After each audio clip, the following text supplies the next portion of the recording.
So, Michael, Yeah. this is coming way late, but I want to recap Father's Day a Yeah. little bit. Now, this is not coming out till the end of July, but Father's Day wasn't that long ago when we're recording. Yeah. 2 days ago. I don't know if did you get 2 days ago? Yeah, very recently. I don't know if you got any gifts from the fam. I did. Yeah. We got my dad was in town. Got him just a few different gifts. One of the gifts we got him was this koozie. He really likes. My mom and dad love. They drink Diet Coke. They drink Diet Coke too much. Yeah. And we're trying to be trendy with the culture, so we got this koozie that says "I identify as water," so he can slide that on his Diet Coke, and boom, he's healthy. Very nice. Yeah, very he's like, nice. I'm on my 8th cup of water today. We're good. That's very nice. So That's very cool. and Any gifts that you got, Zach? I got some stuff for the old Blackstone. I was actually nice. I grilled a little bit today. Oh, you did? Yeah. What'd y'all have today? Did some chicken, bacon, kind of bacon ranch kind of sandwiches, Okay. and I put Nice. I love putting bacon on the Blackstone. Just On it's so everything? good. Yeah, and bacon's great. Last night I did bacon and sausage and pancakes and eggs. Yeah. Man, so good. The pancakes like in the bacon grease, and it just man, you can't. Yeah, well, Jill does not like the pancakes What? and bacon grease. What, Jill? So I scrape all the bacon No. grease off, and then we put butter on it. Unbelievable. But she's very happy with the good. taste because she's like, most of the time pancakes don't taste like anything like you get at the restaurant. Oh yeah, but they do. But she's like, these taste just like Cracker Barrel pancakes. This particular mix, and when you cook them in the butter on the griddle. So Cracker Barrel. Have you been to Cracker Barrel recently? I have not. Dude, I'll tell you what. To me, it's seen better days. Yeah. It used to be like the premier. Like my grandparents were like, always stop at Cracker Barrel. Like you would always stop at Cracker Barrel on road trips. Mm-hmm. The last time we went, we were on a road trip, and we were like, it's not lunchtime. Yeah. They're not going to be busy. We should be able to get in and out, and we needed that longer time. This was in Tupelo, Mississippi. I've been there many times. And we got off on that the little Corinth Drive. We went to that Cracker Barrel. So it's kind of over there by just down the street. I could just give you all of it. I can see exactly where it is. We waited 2.5 hours, 30 minutes before we were seated. There's no one in the restaurant. The waitress doesn't even come over and say, hey, anything for 30 minutes. I was about to leave. She finally comes over and I say something like, we're on a road trip. She's like, oh, we're so sorry. It will be fine. We're going to really, and it drug out. And I was like, we dropped 2 and I was like, I can't do it. Plus, I think they're going a little bit woke. So, they had some, rainbow furniture out front in one of them and stuff. The rocking chair was rainbow? The checker set was rainbow? Absolutely. They had and this was a couple years ago. And they changed the menu, They have changed their menu. There are some that they've even gotten rid of all the old antique decor and stuff. Did they? Yeah. And I was like, I can just do Waffle House. I feel like they really went against their target demographic with that one. You know what? It's you have a demographic that loves you. I think making all these changes is not going to make the other demographic love you. It's just going to make your demographic not love you anymore. And then you're just floundering. I feel like Grandpa was going there not for the mimosas. It's crazy to make all those changes because.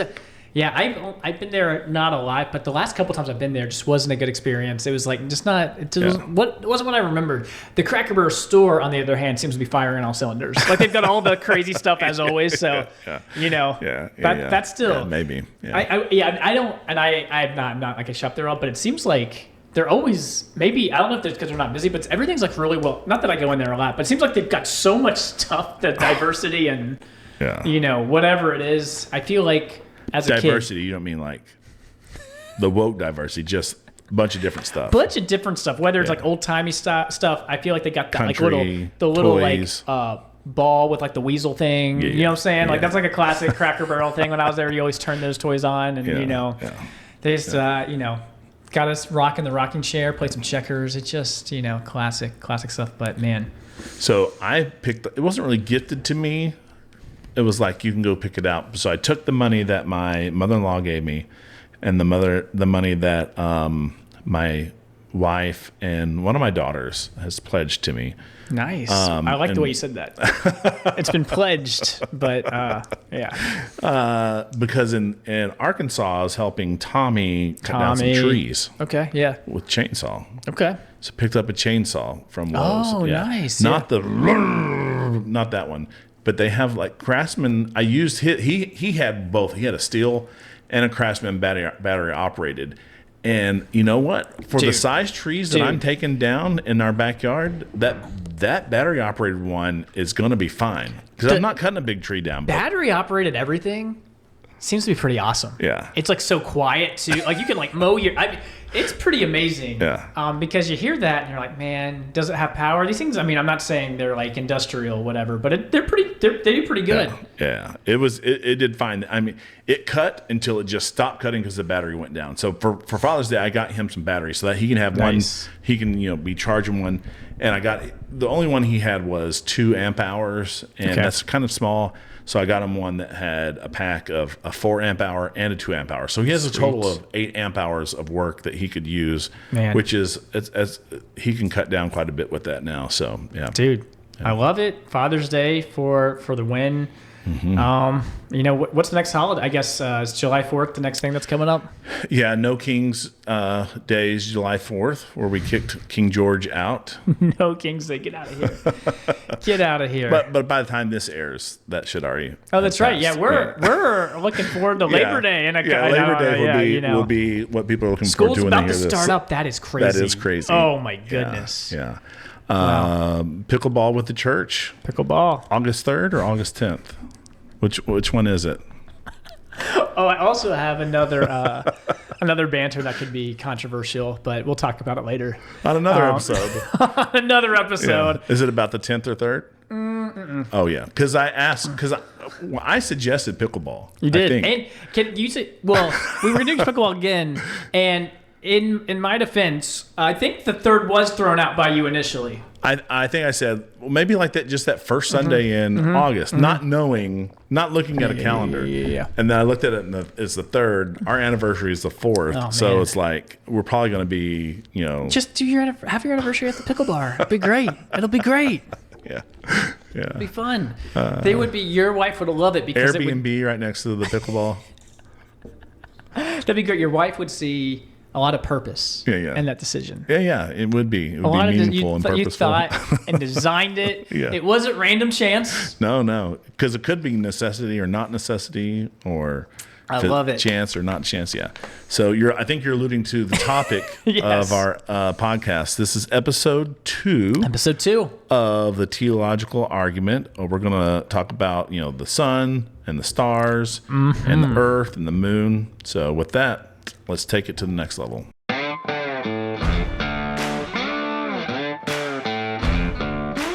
From the hearts of the Low Country in South Carolina, it's the Take 2 podcast, where we take theology to the next level. Okay, so today, most circles, if you talk about the teleological argument, especially like the philosophical, apologetic ones, they're just going to go straight to the fine-tuning argument, which I think is a great, very powerful argument. Yeah. But it feels like they've abandoned some of the other stuff that's there. And so this episode, we want to look at some of those other things that, are there that I think it's harder to defend these in a debate. Okay, yeah, it's probably why they get skipped over a little bit. Right, yeah. Because you get into evolution and all this other stuff, but I'm not willing to give up that ground. Of course, I'm not debating someone either. But I think that these are some good things. So just a recap of what we talked about last time. We did talk about specified complexity. So it's specific and complex. So like if a magician shows you a card, that's not that big of a deal because there's 52 of them there. Yeah. But if he shows you one that you signed that went through some crazy thing that was locked up, that was complex and specific to you, that's a big deal. Talked about irreducible complexity, and then we talked about kind of the 3 options for the apparent design that we see, or the fine tuning that we see. It could be necessary. If it's not necessary, then it's non-necessary. And then that falls into 2 categories of chance and design. And it can't be just a little bit of design, but mostly chance. It's like, yeah, you got to make your bed and lie in it. Yeah, it's got to be one of those. So we're going to talk about some of the layers of apparent design that we see in our universe. And we're going to start with our genetic code. Okay. Someone famously said that Microsoft would not code by chance, although maybe some hackers would disagree with that. Shots fired. But the genetic code is a software code. Now, you have a degree in, what was your bachelor's degree in? It was more or less. You don't want this answer. I'm going to give you a much longer answer. It was more. I went to school. I wish I could have done kinesiology because I'd been better. But my degree, they did not have enough doctoral or PhDs to make it work for a kinesiology degree. So I was a pre-physical therapy, which basically meant I had to take more in the science department than the like exercise department, which was stupid. So I have like stupid bioorganic chemistry classes, microbiology, like things that like it's good for foundational, but for really PT, you just need like 8 credits of physics, 8 credits of chemistry, 8 of biology. You just need like basics. But then I had to take all these stupid classes, and I did not take movement science classes as much, but anyway, here we are. Yeah. So you probably know DNA has those 4 bases, right? G, T, A, G, C? G, T, A, and C, I believe. C, and then C-H-E-G, RNA, one of those gets swapped. Something, yeah. Oh, yeah, one of those goes away. We're trying to remember. But basically, those are called codons because they code for amino acids. So if you put, I think they're like groups of 3, like AAC or AT, and you put those together, then you're coding for different amino acids, and that is how you build your proteins, building blocks, and enzymes. So I've said it like this before. Imagine that you had coded for your house this long string of construction materials, and what happened was, you would get this delivered on site, and then like you would put like the first little bit of that long string. It would be miles long, maybe. Yeah. And then you wrapped it and formed it so that all boom, your stairs are there. Your floor is there. Your cabinets are there, and like all of these construction materials wrapped in one way only to form your house. That's basically what's happening when your DNA is coding for these very complex enzymes. It's not just because I think on one level you're like GATC. It's not that many, but it's like no. It's like when you're stringing these together, it is very complex. Yeah. And it's just the fact that anyone would think this would come by chance. Yeah, that's tough. And someone's also mentioned, you have pieces in your cell. It's like your DNA is the record. But you also have to have a record player. Maybe I should update that. A CD. I was like, I don't compute. And a CD player. Or maybe I should update that. MP3 player. But you have the thing that has the information on it. But that does no good unless you can read it and replicate it and understand what's there. And both of those mechanisms have to be there together. And so there's been some ideas about how one of those might evolve by themselves. But it's like, how does that happen? It boggles the mind. Yeah, it's like even the most. Again, I feel like these skeptics. It's like their only appeal is infinity, or you know what I mean? Like it's like that's like I feel like I just hear that so much because I think they recognize that it isn't. That's all you could. That's all you can. Yeah. We already talked about some of these, like these very complex molecular machines that we see. Like even when I was talking, like there are these little things that look like they are basically forklifts of the cell that carry things into place. Yeah, it is kind of funny when you see like under them, like how things move and stuff. It's like a very complex city just in your cell. We talked about the flagellum last time. It's like a motor that helps that bacterium get where it's going. You look at our ecosystems.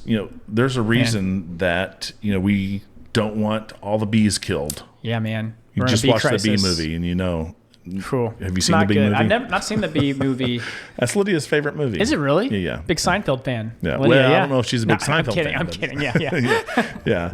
But we look at our Earth, things seem to be balanced to where you have certain, ecosystems, certain systems that, provide certain nutrients, or they do certain functions, certain organisms in an ecosystem. I talked about, driving, taking an exit to my parents' house, Judsonia, probably like exit 52 on Highway 57 in Arkansas. So you know exactly where I am. And I see this dead armadillo. Man, yeah. Have you know where I'm going with this? Yeah, I knew before you got to this, yeah. And I see this vulture eating the dead armadillo, but it's eating it from its rear end. Like its head, it's inside the body cavity from the rear end. I'm like, that's that's a good thing, because that vulture is devouring this animal. So that's all part of those finely balanced ecosystems. It's great. People are like always composting things. Like it all like works. You know what I'm saying? Yeah. So it is pretty incredible how there's something to take care of something, and it's like even these people that don't believe in a creator are like the circle of life, or you know what I mean? Like they're like, this is great. Yeah, and we could go on. We could make a whole. We could just look at the biodiversity of life. We could take a whole episode for that. I will mention there are like so many animals that look like other animals to scare predators away. Like you have the moths with the eyes that's right. on there, and it's like that looks like a perfect eye. There are some caterpillar that looks like a snake. Have you seen this? I have not seen this. Yeah, there's some flowers that look like it looks just like an animal. How?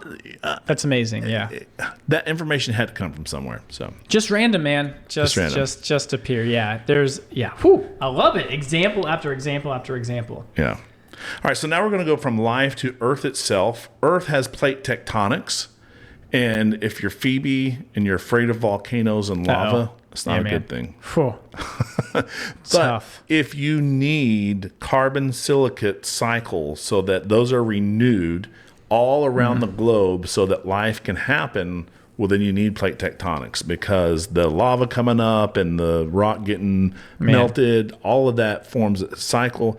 And what drives our plate tectonics that from what we can tell, are heavy radioactive elements in our crust, and the heat from those and the heat from the core that is driving those. So, we have just the right amount of radioactive elements in our crust to help drive some of those things going, because those warm everything up.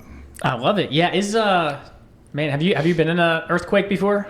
I have not. Have you? No, not been in an earthquake. I've been in an earthquake, but been to my favorite trip ever when we went to Iceland. It's a lot of volcanoes, that kind of thing, and there were so many like islands that were like, they're like, this island popped up this year or whatever from from volcanic activity. It wasn't here, and then all of a sudden it was here, and that's pretty amazing. And then we recently too went to the Volcano National Park in Hawaii, and they show you how all these things happen. There's a recent video that hit, and if I'm listening to this while I'm producing it, and I remember, I'll try to find it, put the link in the notes. But it shows the first slip fault earthquake caught on camera. Oh. You should look at it, because that's cool. There is like a building that's like built right on this side of the fault, and you can see like the earth just move, like these two pieces of land just move past each other like 3 feet, and it's like, that is insane. First time that we know of it is caught on camera. That's pretty it's not cool. Like a lot of rolling and stuff. It's just like, poof. Man, crazy. Yeah, it's pretty amazing. Yeah, it's like so cool. All the stuff that we just don't see here because we're not around a lot of it. Like walking through like lava tunnels, or it's like all these things are just like so crazy. I did make my wife, when we were in Iceland, she was pregnant with Jordan, and there was like an active volcano, and we were hiking, and she was like, I'm pregnant, but we were able to hike like pretty good. And it was like, they're like, you need to be everything. Everyone is like, when you're pregnant, you can't do certain things, and there's like fumes from lava. You can do it. It's fine. We did it. We made it. It was a little dicey in the moment, but afterwards, he's really glad we did it. So it's good. Yeah. All right. So plate tectonics, ozone layer. We have basically.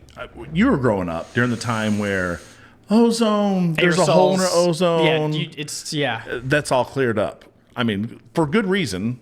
Because we stopped using some certain all this chemicals spray, that would knock out the ozone, and that's depleted.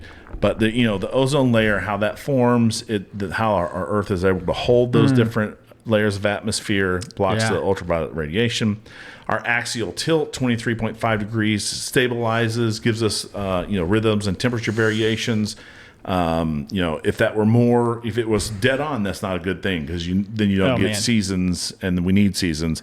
If it's more, then it's like much more chaotic. Because I think Uranus is basically tilted where it almost like spins facing that's interesting. the sun. So it's like always, The distance from the sun, we're in that Goldilocks zone, where water can be liquid and solid and gas.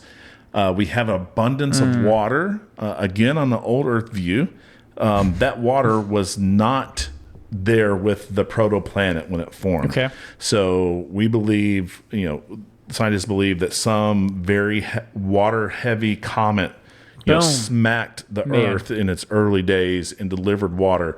So if that's the case, then we have water, extraterrestrial water that you're drinking right there. Dude, I knew Dasani. There's something to it. But we have an abundance of water, more than what we should have had we just formed naturally. Naturally, gotcha. So something brought us some extra water, or God spoke it into existence. Either way. That's right. We do have a very strong magnetic field. Looks like it's going to flip here sometime in the next 2,000 years, sometime between 1 year and 1,000 years. We don't know when it's going to happen. Have you heard of these people that are like, gravity's not real, it's like more electromagnetism, or or it's like more along those lines versus our understanding? I think maybe you're talking about like star formation. Stars are held together by electromagnetism rather than gravity. That might be where they draw some of that from. Like there's I'll have to show you. This popped up maybe like a year ago. Not a credible source, but there's like this actor, Terrence Howard, who went on, again, not endorsing Joe Rogan podcast, but he was like, I've unlocked this new technology that they're trying to suppress, and it's like, gravity's not real. It's all based on, but I think they take some of the theory and they apply it, and they're like, this is the key to everything. Yeah. He was really passionate about it. Maybe I need to listen to that. But we do have a magnetic field, shields us from the solar wind. The solar wind is actually pretty strong. We have this probe that we sent out, Voyager 1, Voyager 2. Okay. One of those has crossed over and is starting to get into that region where it's the end of basically the sun's changing the environment. And so it gets out into it. Actually, it can create a sound based on the particles that it's hitting, because the sun's particles basically clear a path around the galactic particles. It kind of shields us from those. Yeah. But then we have a magnetic field that shields us from the sun's particles that it's sending. So if you've ever seen the Northern Lights, or if you've been on the other hemisphere, the Southern Lights, that is the solar wind basically getting taken care of by our magnetic field. What's the story? Is it just what's the in the last year, everyone's like, I saw the Northern Lights from Alabama. You know what I'm saying? Yeah.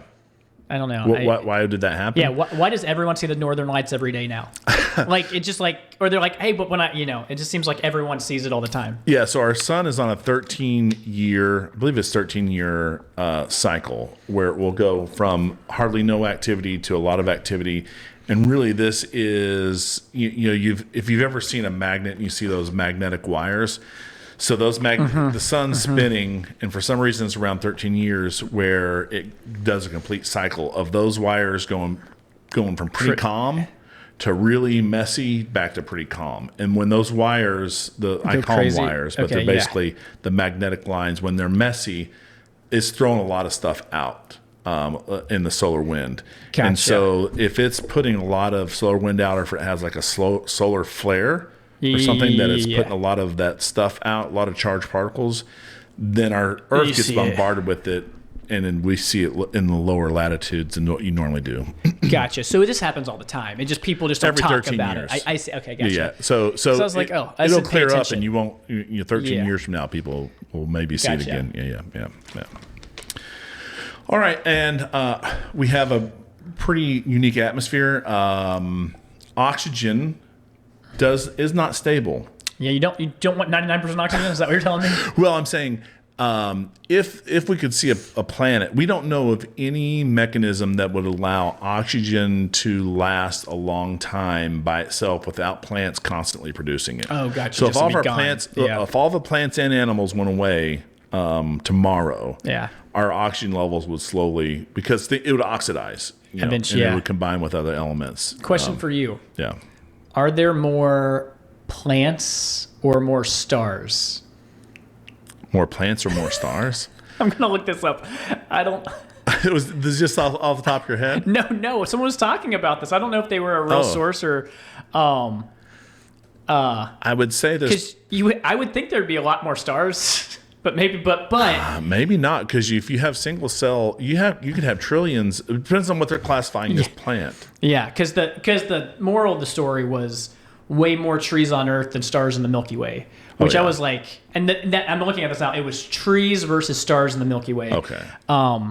Which was crazy, but I guess, and I don't know how good these studies, not to derail it, but what the thing I'm looking at from NASA estimates there's 400 billion stars or less in our galaxy, but over 3 trillion trees on Earth. But I guess maybe, I don't know what definition of a tree is. You know what I mean? Like, I don't know if something small counts as a tree. Sure, you know what I'm saying? But anyway. Yeah. I feel like there's a lot of stars, but there's way more trees. I saw someone, it may have been Neil deGrasse Tyson, who was talking about, the uniqueness of wood or grass. He's like, this doesn't happen out in the universe. Like, we get all caught up about diamonds, but diamonds are actually fairly common. That's funny. Out in the universe, because it's just carbon that's been compressed. But galactically speaking, a 2x4 is more. That's like more valuable than a diamond. There you go. In the economy, we got the gold mine here. So all the guys out there, don't get your your soon-to-be fiance a diamond. Just get her a piece of wood and say, hey, in the scheme of everything, you are so lucky. I love it. All right. So we talked about the Earth. We got some other things to talk about. The Moon. We kind of talked about this a little bit last time. Large size relative to the Earth stabilizes our axial tilt, and by extension stabilizes our climate. The solar eclipse alignment enables advanced astronomical study because of the just right distance and size during to your eclipses. Point, I feel like we have solar eclipses like all the time. It's just something that happens like every couple of months. Everyone's like, there's a solar. I'm like, I'll just catch the next one. There's so many. Everyone's talking about them all the time. You can't always just catch the next one. I'll just catch the next one. I'll be fine. It seems like they're happening.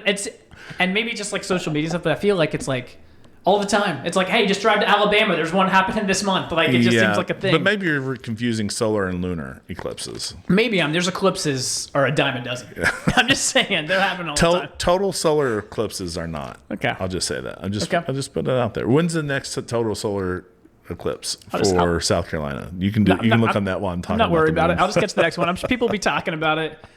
I think you're just jealous you didn't go to the one in Arkansas. So no, I'm just kidding. I just feel like it's the same thing with the Northern Lights. It's like, man, it's just like all these things happen all the time. I feel like when I was a kid, I never heard about these things, and now it's like we're like in the hot spot of there's an eclipse happening. Anyway, carry on.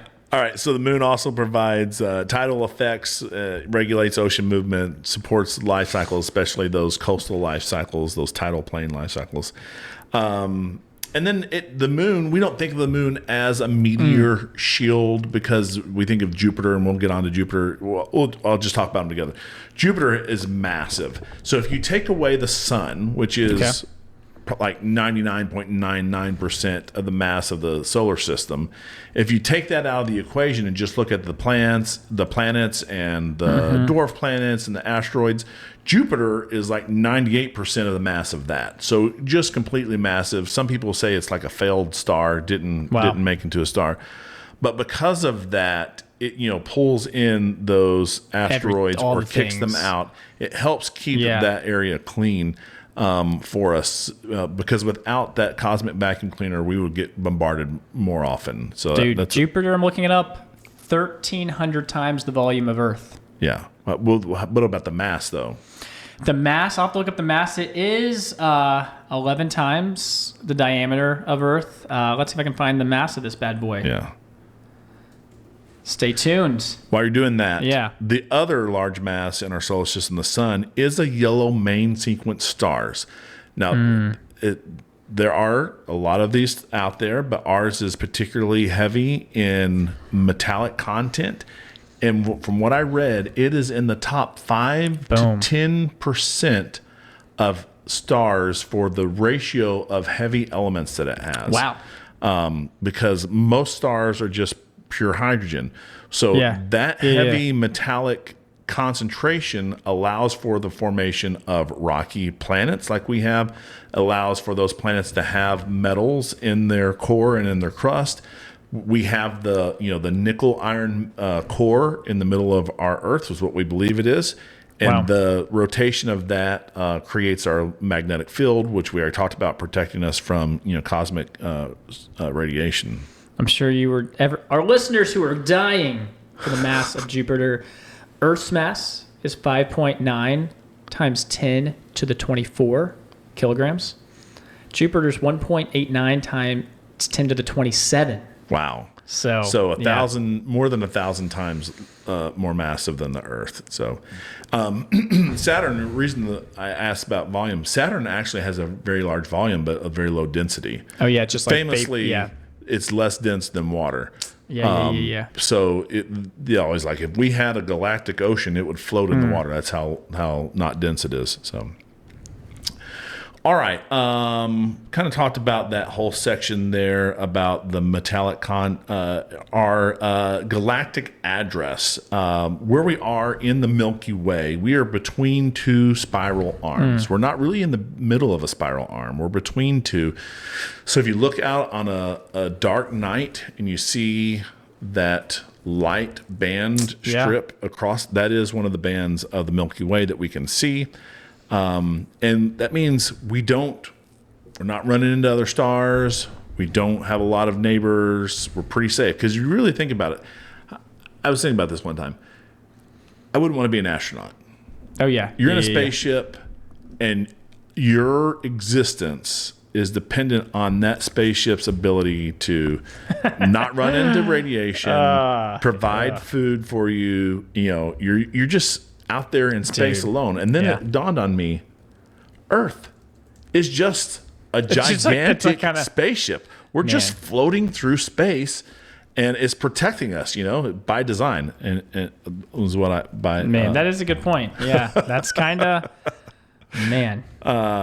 we have a pretty long ways from the galactic center, and there's a dust cloud between us and the galactic center. We don't see clearly, especially with visible light, the galactic center. If that dust cloud was not there, I'm told we would be able to read a newspaper at night because it would be that bright. It's that bright. Wow. If we even have survived, because that dust cloud helps. We got to get better analogies, just like the record player, like newspaper.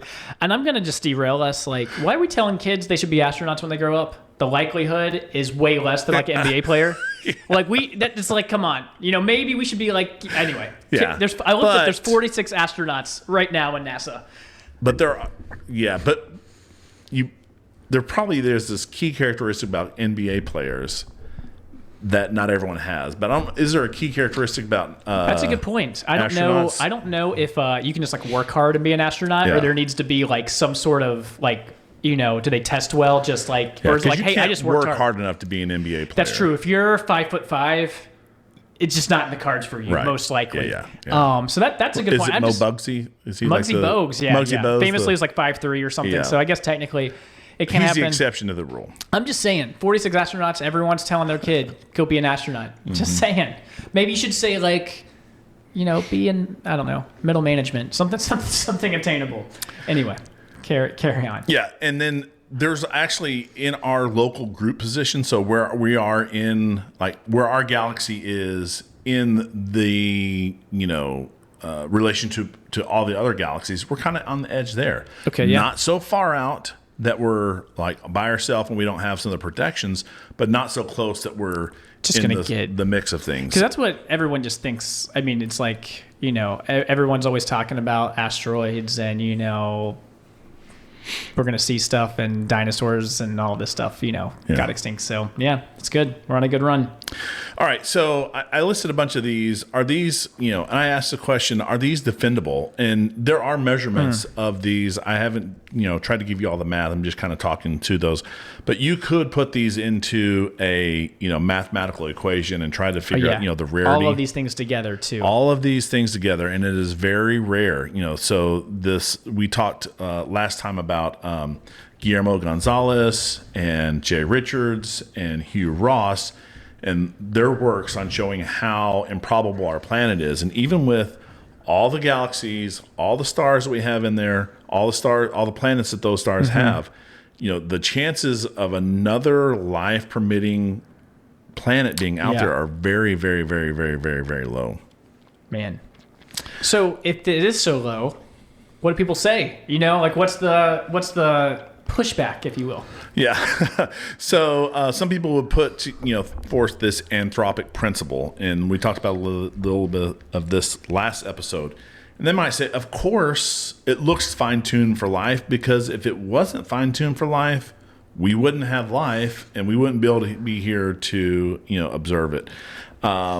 And John Leslie famously put forward this firing squad example. William Lane Craig repeats it often. Imagine that you're a convicted felon. Okay. And you weren't the president because you're about to get executed. Yeah. And you have 12 sharpshooters, and they say, ready, aim, fire. You hear the blast, and you're still there. Yeah.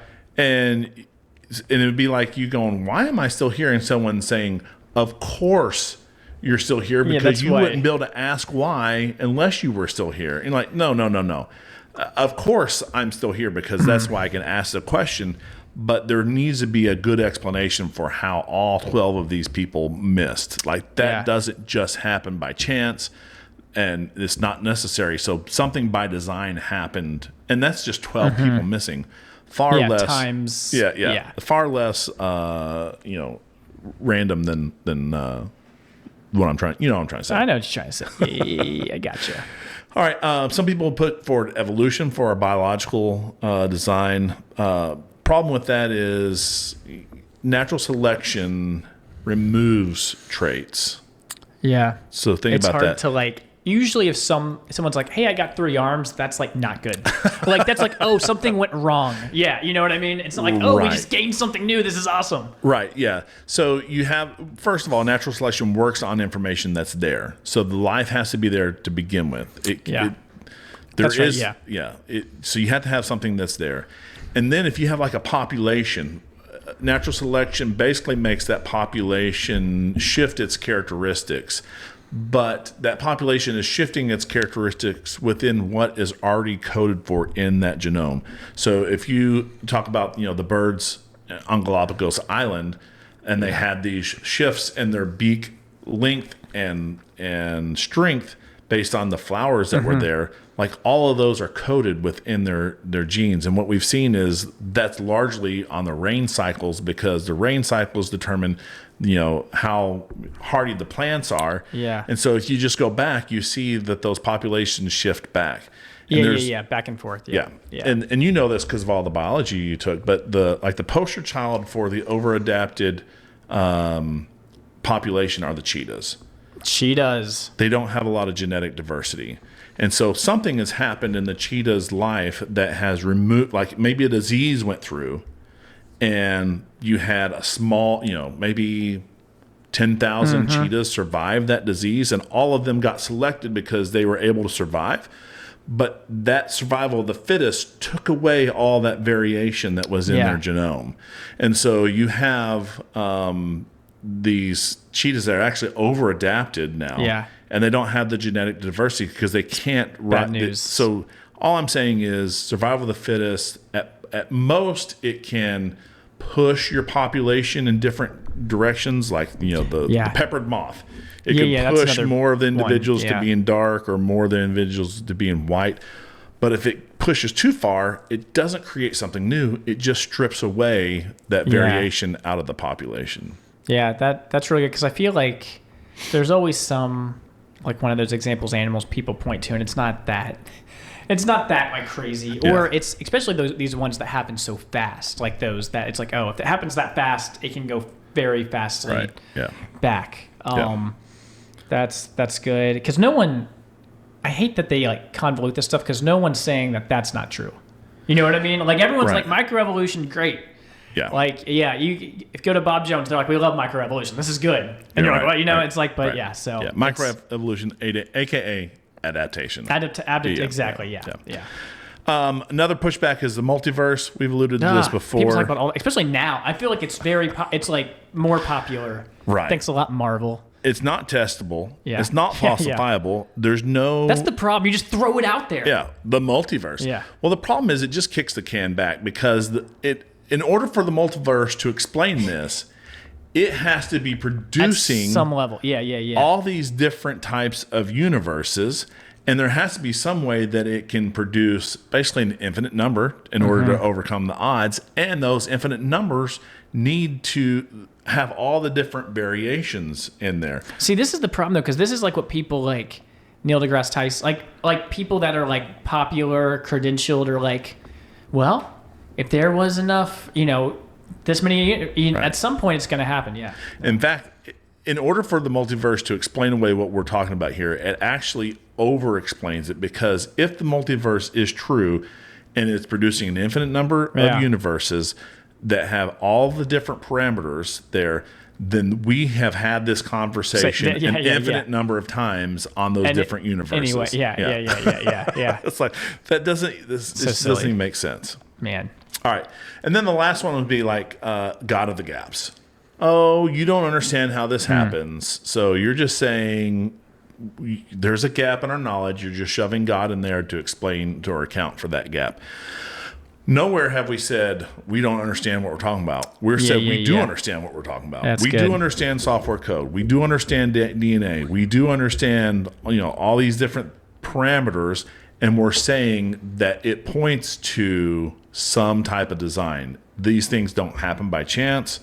There's nothing that's physically or metaphysically necessary about these things. It could have been different, and so it points to there being a designer. Science can deal with agent activity. So all your forensic sciences, it would be weird if you came into a room and someone was dead. Yeah. And you're like, I think someone did this. And you're like, no, that's not science. There must be a natural explanation for this guy to have died. You're like, well, he's got a knife in his heart. That's not a natural explanation. Well, even though it looks like natural explanation, you're using murder of the gaps to explain this scene. They're like, no, we understand how these causes happen.